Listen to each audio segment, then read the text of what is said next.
Well, look, I think, I was obviously sitting in a senior executive role with Justice Victoria, and clearly programmed were looking at where they wanted to take their business moving forward, I guess. And one of them was to develop, a justice or social inclusion, justice or community housing type portfolio. So, an executive search company came knocking on my door, and at the time I kind of went, I'm not really sure, do I want to go across to PFM or do I want to stay in justice, that kind of stuff.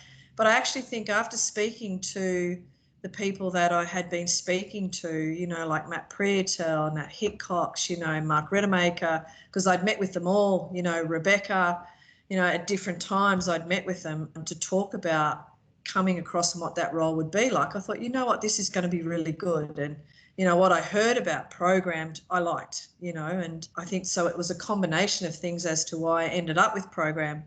But the role was basically to look after particular sectors and contract manage those particular sectors more than it was a specific contract. So, you might have a cluster of the same kind of sectors or portfolios that you would sort of sit over and manage. So that's how I came across was, they wanted to expand their justice portfolio. And, now I think we're focused on, really driving and delivering and expanding on community and social housing, which kind of justice sits neatly beside. If you know about justice, we're talking about disadvantaged people, we're talking about a whole range of different clientele that sort of sit within community and justice housing. We're talking about domestic violence victims through, women's housing groups and stuff, which obviously correlate with prisons.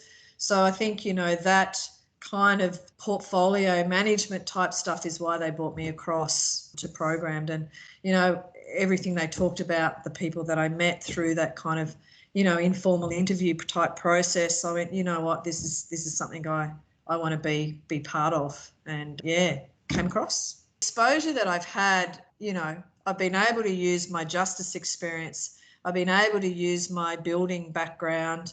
I've been able to use my exposure to community and social housing, my social inclusion stuff. So when we talk about social inclusion, within program, that's about diversity, that's about disabilities, that's about, LG, it's about everything. And working in the prison system and justice for so long, it covers all of that 1,000 times over, in every area or every facet, whether it's courts or prisons or juvenile justice, it covers everything. So I think, it's a good fit.